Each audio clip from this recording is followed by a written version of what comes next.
Hi, welcome to The Pink Print. Today we're here to talk to you about endometriosis. What is endometriosis? Endometriosis occurs when tissues similar to those found in the uterus, known as endometrium, grow in areas they are not intended to grow.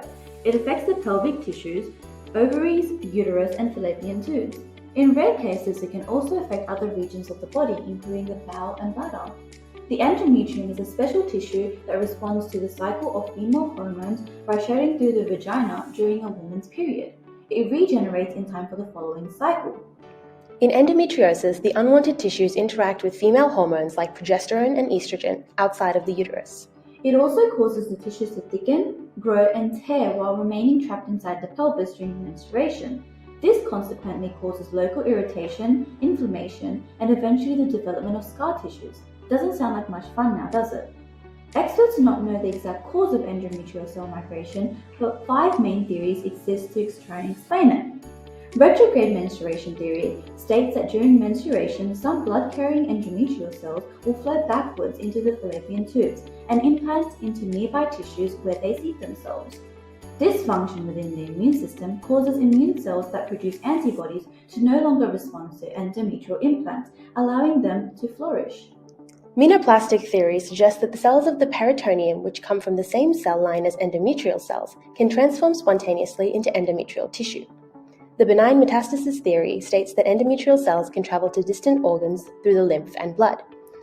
The extrauterine stem cell theory suggests that stem cells in the bone marrow differentiate into endometrial cells and then travel to other parts of the body. What are the signs and symptoms? Well, symptoms vary from person to person. However, common symptoms include chronic pelvic pain, pain during sexual intercourse, fatigue, depression, infertility, and abdominal bloating and nausea. An early diagnosis of endometriosis is essential to help individuals manage their pain. However, diagnostic tools for endometriosis are very limited. Initially, doctors will carefully examine your menstrual symptoms and pelvic pain. They will then either perform a pelvic exam or refer you to have an ultrasound or MRI scan to look for any signs of endometriosis. However, due to the uniqueness of the histopathology and the anatomical locations of endometriosis, ultrasounds and MRI scans aren't always able to detect endometriosis and are therefore not the best diagnostic tools. In fact, to this day, laparoscopic surgery is considered to be the most accurate tool to diagnose endometriosis, although this method is invasive and expensive and includes risks such as infections and bleeding. Early access to management and treatment plans is essential to individuals with endometriosis. There is no ultimate cure, and effectiveness of treatments is limited due to the recurring nature of this condition. However, there are medications and/or surgery that can manage symptoms depending on the severity of these symptoms, the extent and location of lesions, the desire to become pregnant, and the patient's age. Common therapies include nonsteroidal anti-inflammatory medication, hormone therapies, and laparoscopy surgery to remove the affected tissue. The aim with these treatments is to suppress lesion growth, pain, and treat systemic effects to create a greater quality of life for patients diagnosed with endometriosis.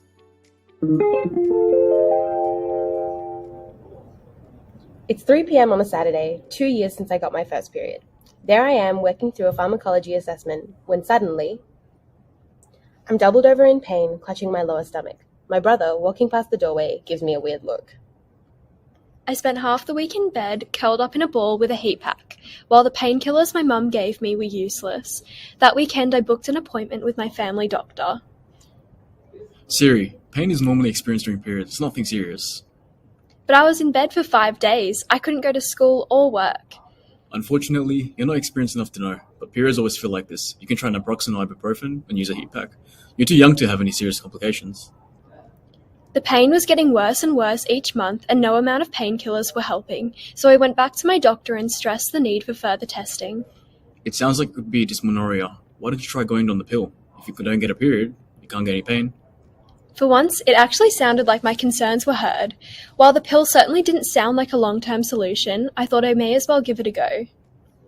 Being on the pill brought a whole new wave of challenges. I gained weight, I was tired, my emotions were all over the place, and I was never in the mood. I thought that seeing a female doctor might improve my diagnosis. After a thorough evaluation and conversation, it was determined that I had both IBS and generalized anxiety. I was sent home with dietary changes and the number of a Great, psychologist. After another 4 years of inconsistent treatment, my partner and I were finally ready to conceive a child, but of course I had my concerns. I decided to seek the help of a gynecologist. Is it safe for me to have a baby with all this pain and upheaval? I'm really thinking this could be endometriosis. Well, if it is endometriosis, the baby will cure you, so there's no need to panic. We can revisit this after your pregnancy. You'll see. 6 months trying and no luck in the slightest. It's been 6 months and all of my pregnancy tests have been negative. Well, Siri, that's really unfortunate. The reality is that most women with endometriosis are infertile. You may try surrogacy or IVF, but the outcomes aren't guaranteed.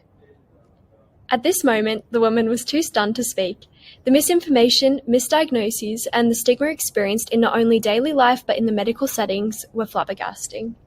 It's 2022. We have communities, information, and expertise at our fingertips. Here is how you can get help and help others around you dealing with endometriosis. Social media is a great platform to connect personal stories with professional information and raise awareness with the broad audience it allows for. Already there are countless individuals and organisations that promote endometriosis awareness and education. We really want to find a way to connect these voices and make a more powerful impact. We've started a brand new hashtag as a way to unite these social media presences across all platforms. The hashtag is EndOurPain. We have also created new social media accounts that promote, inform, and educate individuals and healthcare providers about endometriosis. Head to our Instagram page at end.ourpain. This way, informative and relevant posts can be grouped together in an easily accessible location. This also acts as a symbol of support for those suffering. Through this, we will further connect personal stories and advocates with healthcare professionals and organisations. For example, we will promote the important information of our website and information packs.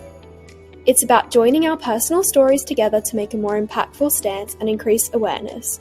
Whether we are ending our pain or helping end someone else's, raising this awareness and emphasis on correct information is vital in creating safe environments for endometriosis sufferers.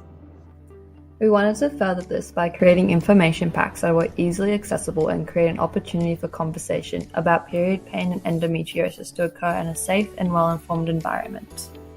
The pack is designed to supplement sexual and reproductive health classes when talking about menstruation, emphasizing the fact that endometriosis is a very real and very prevalent disease. The infographics provide a basic overview of endometriosis, educating individuals and empowering them to take initiative. The information packs can be found on our government-supported website that is focused on endometriosis awareness and creating a community that strives to improve the diagnosis, stigmas, and livelihood of a disease that affects 1 in 10 women.